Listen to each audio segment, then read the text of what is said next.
Hare Krishna. Welcome to Gita 365, the complete Bhagavad Gita study course. पिछले session में हम लोग भगवद गीता के 8 चैप्टर के श्लोक संख्या 20 तक पढ़े थे। आज पढ़ेंगे श्लोक संख्या 21 और 22। क्या आप भगवान के धाम के बारे में सब कुछ जानते हैं कि भगवान की धाम किस चीज़ों से बना हुआ है, किस प्रकार से वहाँ पे जीवन है। इस भौतिक समाज में, भौतिक संसार के बारे में तो हमने काफ़ी कुछ जानते हैं हम, कि हमने पिछले सेशन में भी चर्चा किया कि प्रलय आता है, इस संसार में हर चीज़ क्या है, एक दिन नष्ट हो जाएगा। लेकिन भगवान के धाम के बारे में जो शाश्वत है, वो धाम के बारे में हम कितना जानते हैं। ऐसे कई धर्म जो है सभा होती है, हम सुनते हैं और धाम के बारे में इतना सुनते हैं कि भगवान का धाम है या आध्यात्मिक जगत है जहाँ पे शाश्वत जीवन है, लेकिन उसकी डिटेल्स कि किस प्रकार से वहाँ पे जीवन है, तो उसके बारे में बहुत कम सुनने को मिलता है। तो ऐसा धाम के बारे में वर्णन आज की इस सेशन में हमें पता चलेगा। तो चलिए पढ़ते हैं आज का पहला श्लोक, श्लोक संख्या 21। अव्यक्ताक्षर इति उक्तस्तमाहु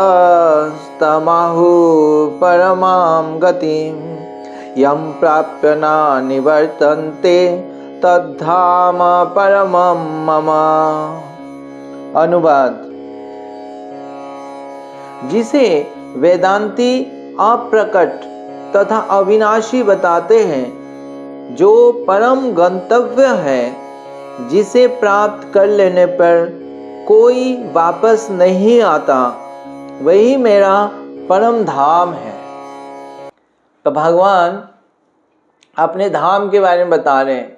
वो परम धाम, परमागति, जो असली लक्ष्य है, वो परम गति क्या है, वो भगवान का धाम है।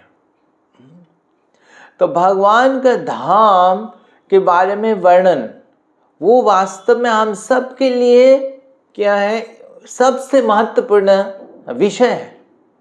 ऐसे हम लोग कई सेमिनार्स अटेंड करते हैं, कई कन्वेंशंस होता है अलग अलग टॉपिक्स पे, है ना। और ज़्यादातर टॉपिक्स क्या है, इस भौतिक जगत का ही टॉपिक्स रहता है, और आध्यात्मिक विषय में भी है। तो लेकिन भगवान के धाम के बारे में जो वर्णन है, वो सबसे महत्वपूर्ण है। लेकिन जनरली ये ज़्यादा नहीं जान पाते हम। ज़्यादातर हमें ये सुनने में आता है कि भगवान के धाम है और आध्यात्मिक जगत है, पर उसके विषय में वैदिक साहित्य में डिटेल्स में वर्णन है। तो श्रील प्रभुपाद तात्पर्य में बताते हैं, ब्रह्म संहिता में ब्रह्मा जी वर्णन करते हैं, और श्रीमद् भागवतम में भी उसके बारे में वर्णन है। तो भगवान के धाम के बारे में कौन बता सकता है, जो वहाँ पे गए ही या जो दर्शन किया है भगवान का धाम का। और तो वैदिक साहित्य में भगवान स्वयं भी अपने धाम के बारे में वर्णन करते हैं। तो भगवद गीता में भगवान कहते हैं। तो इस प्रकार से धाम वही, हम यहाँ से कल्पना नहीं कर सकते जब तक हमारा कल्पना के अतीत है, वो हमारा कल्पना के परे है वो भगवान के धाम। इस भौतिक जगत में हम जो भी देखते हैं, जहाँ भी जाते हैं, वहाँ पे क्या है, इस भौतिक जन्म मृत्यु जरा व्याधि यही दिखता है। तो भौतिक जगत के पारव्यू से परे हैं भगवान के धाम। तो ऐसे भगवान के धाम को दर्शन किए ब्रह्मा जी। और हमें जानने का जो माध्यम है, वो कैसे हम भगवान के धाम के बारे में जान सकते हैं, जब हम ऐसे शास्त्र को पढ़ेंगे, उनके माध्यम से हम जान सकते हैं। तो उसी प्रकार ब्रह्मा जी के पुत्र 4 कुमार, वो भी जो है ब्रह्मा जी से श्रवण किए कि भगवान की धाम कैसा है। और जब उन्होंने श्रवण किया तो उनका इच्छा हुआ कि हम भगवान के धाम में जाएंगे। जब हम श्रवण करते हैं, जब हमें पता लगता है, तो ही तो हमें इच्छा होती है कि हमें जाने का, दर्शन करने का। तो उनका इच्छा हुआ कि हम धाम में जाएंगे, भगवान के धाम में। और वो फिर भगवान के धाम में गए और जाके वहां पे देखे वैसे ही है जैसे उन्होंने सुना था। तो जो वैदिक साहित्य में जो लिखा है, जो हम सुन रहे हैं, वो सत्य है। अगर हम भगवान के धाम में जाएंगे तो हमें भी वो चीजें दिखाई देगा। तो कैसे है भगवान की धाम? तो सबसे पहले तो भगवान कह रहे हैं कि वो धाम क्या है, वो धाम में क्या है, प्रलय नहीं होता है। जब ये प्रलय यहाँ पे हो जाता है, ये संसार नष्ट हो जाता है, वो धाम, भगवान की धाम नष्ट नहीं होता, वो शाश्वत धाम है। और वहां पे क्या है, हमें वहां से कोई, भगवान कहते हैं कि उस धाम को प्राप्त करने से वो वापस इस संसार में नहीं आना पड़ता, ऐसा धाम है। इस संसार, इस भौतिक जगत में कोई अगर ऊंचे लोक में भी चला जाता है, स्वर्ग लोक में भी चला जाता है, उसका जैसे पुण्य खत्म होता है वापस आ जाता है। यहाँ पे एक जगह पे वो परमानेंट रह नहीं सकता है, क्योंकि मृत्यु उसको हटा देगा वहां से। तो इस प्रकार इस भौतिक जगत में किसी भी जगह पे वो स्थायी नहीं हो सकता, लेकिन भगवान के धाम में वहां से वापस नहीं आना पड़ता अगर वहां पे हम जाते हैं तो भगवान की धाम इस भौतिक जगत से परे बहुत ही सबसे ऊंचे लोक, अगर ऊंचे लोक देखा जाए तो इस भौतिक जगत से परे या आध्यात्मिक जगत है वो। तो उसको हम इस आंखों से या किसी प्रकार से हम वहां तक ऐसे नहीं पहुंच सकते। वहां पे जो पूर्ण शुद्ध है वही वहां पे जा सकते हैं।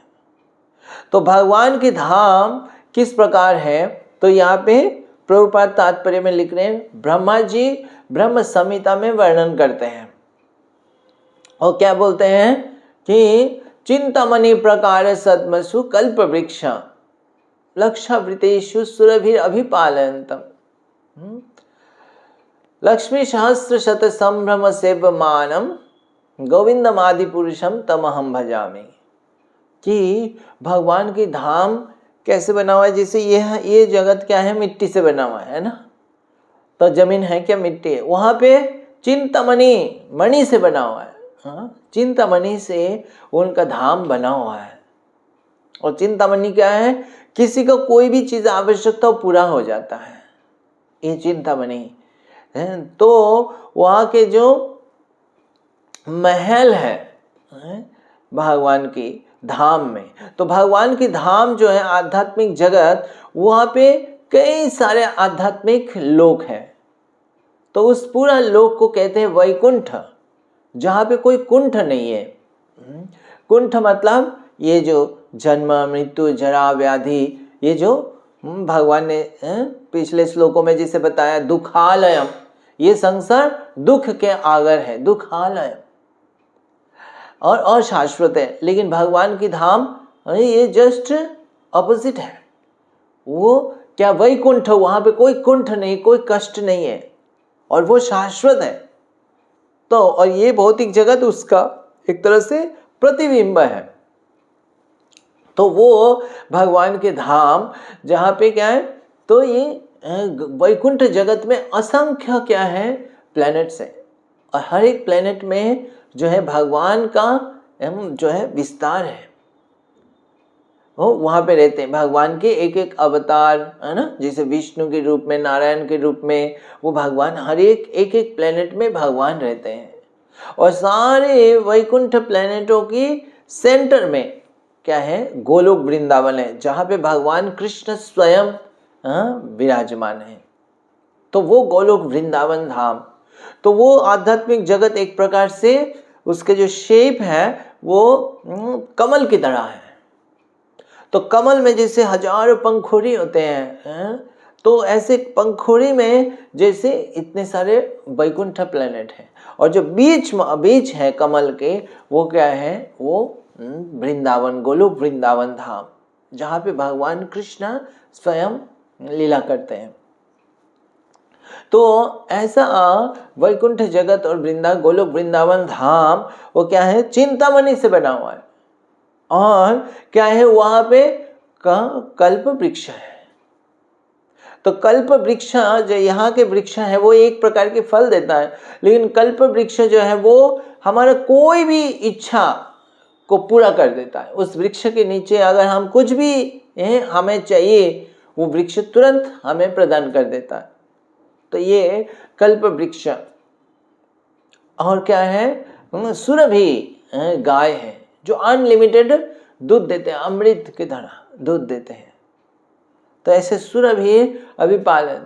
और सहस्त्र लक्ष्मी भगवान की सेवा में लगा हुआ है। तो इस तरह से ब्रह्मा जी भगवान का बारे में, धाम के बारे में वर्णन करते हैं। अब उस धाम में जब 4 कुमार प्रवेश करते हैं वैकुंठ में, तो ब्रह्मा जी से श्रवण करते हैं और फिर वो वैकुंठ धाम में प्रवेश करते हैं। वो जो जाके वहाँ पे देखते हैं, क्या वो सारे ऐसे ही हैं जैसे सुना। तो वहाँ पे प्रवेश से पहले जो है 7 द्वार होते हैं वैकुंठ में प्रवेश से पहले। तो 7 द्वार, और सारे द्वार पाल जो है वो देखने में एक ही जैसे, एक ही उम्र के हैं, क्योंकि वहाँ पे समय के प्रभाव नहीं है, समय से कोई वृद्ध नहीं होता वहाँ पे। तो इस प्रकार से वो प्रवेश किया। और देखिए धाम कैसे बना हुआ है। वहाँ का श्रीमद् भागवतम में उसका वर्णन है कि वहाँ पे जो एक एक घर है, उसके जो दीवार है, उसकी जो खिड़की है, उसके ग्लास है, वो सारे रत्न से बना हुआ है। हमारा रत्न क्या है, थोड़ा सा कोई है उसको भी तिजोरी में रखते हैं हम लोग, है ना, या कोई अंगूठी में पहनते हैं ऐसे है? तो वो पूरा घर के चीजें ऐसे बना हुआ है सब सारे जगह पे। तो इस प्रकार से रत्न से मणि से वहाँ का घर और ये बना हुआ है। तो इस प्रकार वो ऐश्वर्य है, पूरा ऐश्वर्य से। उसके बाद वहाँ पे क्या है, एरोप्लेन है, जिस एरोप्लेन जो रत्न से बना हुआ है एरोप्लेन, और उस एरोप्लेन में जो है वहाँ के जो धाम के जो निवासी है, जो भगवान के शुद्ध भक्त हैं, वो सारे एरोप्लेन से एक जगह से दूसरे जगह जाते हैं। और ये सब एरोप्लेन यहाँ इतना रत्न से बना हुआ है। तो इस प्रकार से वहाँ का ऐश्वर्य, एक एक जो वस्तु, एक एक चीजें ऐसे ऐश्वर्यमय है। और उसके बाद वहाँ का जो वन है, तो उस वन के बारे में वर्णन है कि वहाँ पे वन में इतना सुंदर सुंदर क्या है, फूल है। तो पेड़ के बारे में, वृक्ष के बारे में बता ही दिया कि वो कल्प वृक्ष है, और वहाँ पे इतने सुंदर फूलों की जो है वृक्ष है। तो वो इतना सुगंध होता है कि सारे जो हवा जो बहती है वो फूलों की सुगंध, और जो हनी है उसका फूलों की, उसको कैरी करते हैं। तो वहाँ का जो हवा जो लगता है, तो ये बहुत ही क्या रहता है, सूदिंग रहता है, बहुत ही प्लेजेंट सा ब्रीज, हवा बहती है वहाँ पे। और वहाँ पे जो है इतना सुंदर जो है टेम्परेचर रहता है। तो इस प्रकार वहाँ का जो है वन और वो जो सारे वातावरण ऐसा रहता है। उसके बाद वहाँ पे जो पक्षियाँ वो खेलते रहते हैं, पूरा वन में जो है ये जो पशु पक्षी ये सब आनंदित रहते हैं। और वहाँ पे लोगों का जो रेसिडेंट्स हैं, उनका देखने में जो है इतना सुंदर रहते हैं, जैसे भगवान जैसे ही सुंदरता होती है उनका। और उसके बाद वो वहाँ पे उनकी चेतना कैसा रहता है, तो एक तो ऐश्वर्य है और एक उनकी जो लाइफ कैसा है। तो यहाँ पे उसमें वर्णन आता है कि जैसे कई पक्षी और जो ये जैसे फूलों की सुगंध और ये सब आता है, लेकिन जब वहाँ के जो रेसिडेंट्स हैं, जो वहाँ के जो भगवान के पार्षद हैं, वो उस फूलों की सुगंध से उतना अट्रैक्ट नहीं होते हैं, वो भगवान के गुणगान करने में व्यस्त रहते हैं। या जैसे एरोप्लेन में वो चढ़ रहे होते हैं, लेकिन उसके ऐश्वर्य से वो प्रभावित नहीं होते हैं, भगवान के गुणगान में वो व्यस्त रहते हैं। उनको लगता है ऐश्वर्य उनके गुणगान में, भगवान की सेवा में और भगवान के गुणगान में कोई बाधा तो नहीं डाल रहे, तो इसीलिए वो उतना उसमें इतना इंटरेस्ट नहीं लेते हैं। तो और वहाँ पे ऐसा रहता है जैसे हम भंवरे हैं, तो भंवरे जो है, जो हनी बी है, वो जब चलते हैं तो कभी कभी हनी बी जो है भगवान के गुणगान करने लगते हैं, गीत गाते रहते हैं। तो भंवरे कैसे गीत करके आवाज आता है, तो उनकी आवाज ऐसे लग सकता है कि भंवरे का आवाज तो उतना प्लेजेंट नहीं होता है, लेकिन जब भंवरे जो है जो भगवान के गुणगान कर रहे हैं, तो उस समय इवन जो अच्छी आवाज के जो पक्षी है, जैसे कोयल हो गया, तो वो लोग अपने गीत को बंद कर देते हैं, क्योंकि वो भंवरे अभी भगवान का गीत गा रहे हैं, तो उसको सुनते हैं वो, है ना। और उनकी जो वो भगवान के गुणगान में जो गीत गा रहे हैं, उसको जो है ऑनर करने के लिए वो खुद जो गीत गा रहे थे भगवान को, उसको चुप कर देते हैं और वो भंवरे का गीत को सुनते हैं। तो इस तरह से वहाँ पे कोई ईर्ष्या का स्थान नहीं है भगवान के धाम में, जो इस संसार में हमें दिखाई देता है। सब सोचते हैं कि मैं जो है, हाँ मैं अच्छा गाता हूँ, मैं अच्छा बजाता हूँ। तो लोग क्या है, अगर खुद गाएंगे, कई लोग ऐसा है जो खुद गाएंगे तो सोचेंगे हाँ सब मेरे साथ गाए, लेकिन कोई दूसरा जब गाता है तो उनके साथ वो गाने का इच्छा नहीं रहता है। तो इस प्रकार से इस भौतिक जगत की चेतना हमारा रहता है, लेकिन भगवान की धाम में क्या है, वो एक दूसरे को क्या है एप्रिशिएट करते हैं। तो इस प्रकार से वहाँ पे जो है वातावरण है, चेतना है। भगवान की धाम में ईर्ष्या का कोई स्थान नहीं है। और वर्णन है कि जैसे कई सारे लताएं हैं, कई सारे वहाँ पे जो है वृक्ष हैं, लेकिन जो है अच्छे अच्छे फल देने वाले, अच्छे फूल देने वाले ऐसे वृक्ष हैं, लेकिन वो सब जानते हैं कि सारे वृक्ष में से, सारे लताओं में से जो तुलसी महारानी है, उनको भगवान की सबसे प्रिय है। तो इसीलिए वो तुलसी का जो है पूरा सम्मान देते हैं। तो इस प्रकार से वो ये नहीं सोचते मैं तुलसी महारानी के स्थान ले लूं, मैं वो तुलसी महारानी की जो है रेस्पेक्ट उनको देते हैं। तो इस तरह से वो कभी ईर्ष्या नहीं करते।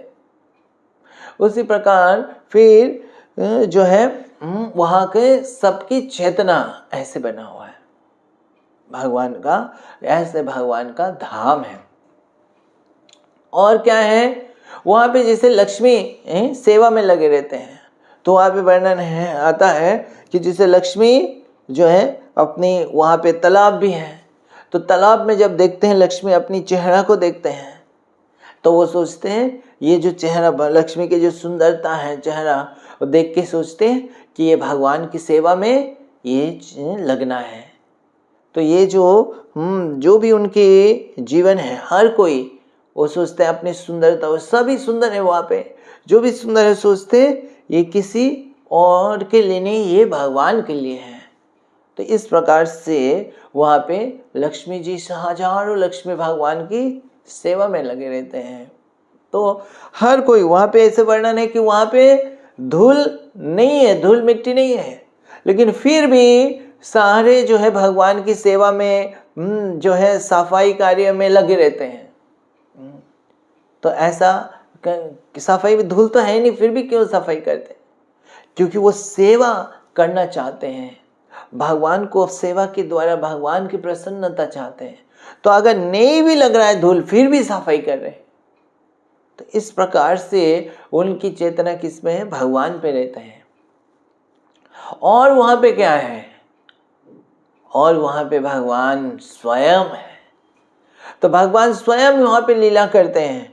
भगवान का वर्ण कैसा है? भगवान के वर्ण जैसे क्लाउड की तरह, जो घनश्याम, तो ऐसे वर्ण। और भगवान पीताम्बर, पीत वर्ण के वस्त्र पहने हुए हैं, माला से सुशोभित है। और भगवान के रूप जो है वो देखने से ही क्या है, सब आनंद से मग्न हो जाते हैं।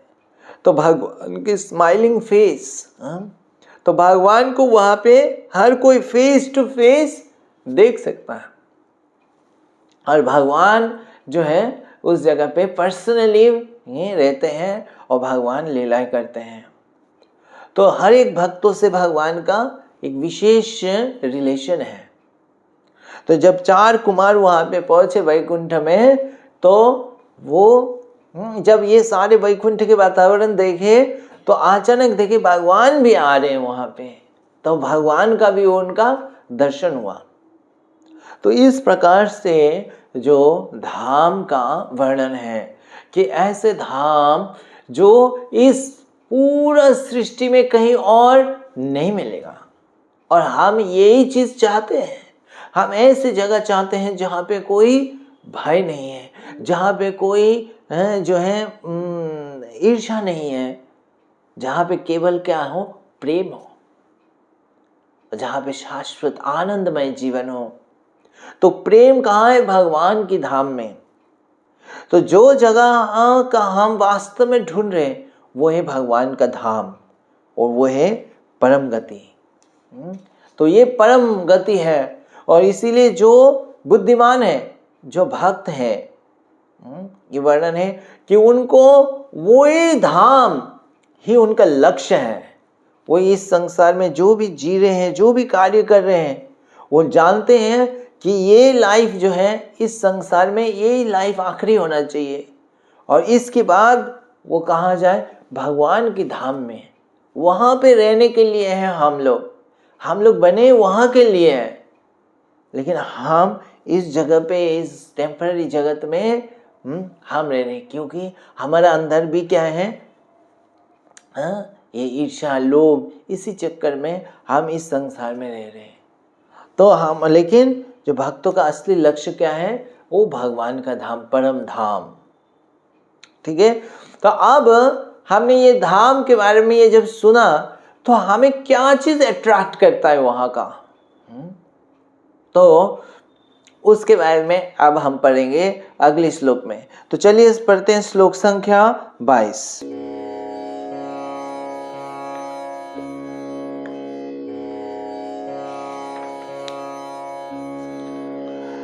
पुरुषाश परा पार्थ भक्ता लभ्यस्तु अनन्यया यस्यन्तस्थानि भूतानि येन सर्वमिदं ततम्। भगवान जो सबसे महान है, अनन्य भक्ति द्वारा ही प्राप्त किए जा सकते हैं। यद्यपि वे अपने धाम में विराजमान रहते हैं, तो भी वे सर्वव्यापी हैं और उनमें सब कुछ स्थित है। तो ये भगवान यहाँ पे इस श्लोक में बता रहे हैं कि इस धाम को कैसे प्राप्त हो सकता है। तो जब हम इस धाम के बारे में सुनते हैं, तो क्या चीज हमें अट्रैक्ट करता है? क्या उस वहाँ पे जो एरोप्लेन है, और वहाँ पे रत्न से बना हुआ है एरोप्लेन, उसमें हम कितना भी चढ़ सकते हैं, कहीं भी जा सकते हैं, एक जगह से हर एक जगह, वो चीज़ अट्रैक्ट करता है। यह जो चिंतामणि से बना हुआ है, रत्न से बना हुआ है सारे महल, वो अट्रैक्ट करता है। या जो फॉरेस्ट में, वन में अलग अलग प्रकार की फूल है, हनी है, वो चीज़ हमें अट्रैक्ट करता है। सुंदर वातावरण हमें अट्रैक्ट करता है। वहां पे जो सुख है, ऐश्वर्य है, कोई भय नहीं है, वो चीज हमें अट्रैक्ट करता है। वो चीज अच्छी तो है, लेकिन असली चीज जो हमें अट्रैक्ट करना चाहिए वो है भगवान। और भगवान की उपस्थिति के कारण ही वो सारी चीज ऐसे अच्छा है। भगवान और भगवान की सेवा, अगर वो वही लोग भगवान के धाम को प्राप्त करते हैं, उन्हीं को वो ऐसा वातावरण प्राप्त होता है जिनको हृदय में केवल भगवान के प्रति भक्ति है। भगवान उनको जहां रखेंगे वो वहां पे रह जाएंगे। उनको कोई ऐश्वर्य से मतलब नहीं है ज्यादा, उनको भगवान से मतलब है। तो जिनके हृदय में केवल भगवान के प्रति प्रेम है वही भगवान को प्राप्त कर सकते हैं। और भगवान कहाँ रहते हैं? धाम में। तो इसीलिए वो भगवान के धाम को प्राप्त कर सकते हैं जिनका हृदय में केवल एक ही इच्छा है, भगवान को प्राप्त करना और भगवान की सेवा करना। ऐश्वर्य से, सुख से रहना उनके लक्ष्य नहीं है। अगर हमारा ऐसा ऐश्वर्य से लक्ष्य रहेगा तो हमें इस भौतिक जगत में भी बहुत सारे ऐश्वर्य हमें मिल जाएगा, और हम भगवान के बिना हम उस ऐश्वर्य को प्राप्त करने के प्रयास करेंगे। तो इसीलिए भगवान के धाम में हर कोई नहीं जा सकता। वही जा सकता है जिसका हृदय शुद्ध है और जिनका हृदय में भगवान के प्रति प्रेम है। तो इस श्लोक में जो है भगवान ये कह रहे हैं, भक्ति के माध्यम से द्वारा ही भगवान को प्राप्त कर सकते हैं। और प्रभुपाद तात्पर्य में उसको वर्णन कर रहे हैं कि केवल भक्ति और भगवान के प्रति प्रेम। तो हमें अगर ऐसे धाम में जाना है, भगवान के धाम में जाना है, तो हमें उस धाम में जाके अगर हमें रहना है जिस जगह पे कोई ईर्ष्या नहीं है, तो हमें ईर्ष्या से मुक्त होना पड़ेगा या नहीं? क्या हम तो ईर्ष्या रखेंगे लेकिन हम ऐसी जगह जाना चाहते हैं जहां पे ईर्ष्या नहीं है, तो कैसे संभव है? क्या हमें भी ईर्ष्या से मुक्त होना पड़ेगा अगर हम रियली जाना चाहते हैं तो इसीलिए अगर हम भगवान के धाम में जाने का सपना रख रहे हैं तो पहले इस संसार में हम जहां पे रह रहे हैं वहां पे हम धाम का वातावरण बनाए। तो भगवान के धाम की क्या वातावरण है जो हमने अभी चर्चा किया कि वहां पे कोई ईर्ष्या नहीं है, वहां पे कोई और भगवान की गुणगान कर रहे हैं तो हम उसको सुने, उनको अप्रिशिएट करें, जो भी भगवान की सेवा कर रहे हैं उनको अप्रिशिएट करें। तो ये सब वातावरण भगवान का धाम का। और क्या है, वहां पे कोई भी किसी भी स्थिति में है, हर कोई क्या है, भगवान ही उनकी सेंटर है जीवन का। और वो किसी भी कितना भी ऐश्वर्य से वो प्रभावित नहीं हो रहे हैं। उनका एक ही इच्छा है कि भगवान की सेवा करना, भगवान के गुणगान करना, उसमें वो मग्न रहते हैं। तो उसी तरह हमारा भी जहां भी रह रहे हैं, चाहे हम मंदिर में रह रहे हैं, आश्रम में रह रहे हैं, या हम अपना घर में रह रहे हैं, वहां पे हम ऐसे वातावरण रखें कि हमारा केवल केंद्र बिंदु जीवन का क्या हो, भगवान और भगवान की प्रसन्नता। और हम जो है केवल जो है भगवान के लिए ही हम जिए, और सबके प्रति क्या है भावना ऐसे रहे कि कोई भी अगर भगवान की कोई सेवा कर रहा है तो उनको हम अप्रिशिएट करें, कोई ईर्ष्या ना करें। इस प्रकार से हम जो है हार्मनी, भगवान के धाम में हार्मनी है, वहाँ पे कोई कन्फ्लिक्ट या वहाँ पे कोई लड़ाई ये सब नहीं है। तो हम अपने आप को हार्मनी में जो है कैसे जीना है, भगवान की प्रसन्नता के लिए भगवान को केंद्र बिंदु रख के, ये वातावरण, ये धाम के वातावरण है। तो ये चेतना और ऐसे वातावरण हम जो है डेवलप करें और ऐसे वातावरण में हम रहें। और प्रभुपाद कहते हैं जैसे ये वृंदावन धाम है, जब भगवान, हम इस भगवान के आध्यात्मिक जगत में वैकुंठ जगत और गोलोक वृंदावन के बारे में तो सुना है लेकिन देखा नहीं, लेकिन हम देख सकते हैं इस आंखों से भगवान की जो वृंदावन धाम, जब भगवान यहाँ पे अवतार लिए थे, यहाँ पे जब आए थे द्वापर युग में, तो भगवान वही धाम को लेके आए यहाँ पे। तो हम अभी भी उस वृंदावन धाम को देख सकते हैं। और उस वृंदावन धाम में जब जाते हैं तो हम वहाँ पे देखते हैं कि अभी भी उस वृंदावन धाम के जो ब्रजवासी हैं उनका भगवान के प्रति कितना प्रेम है।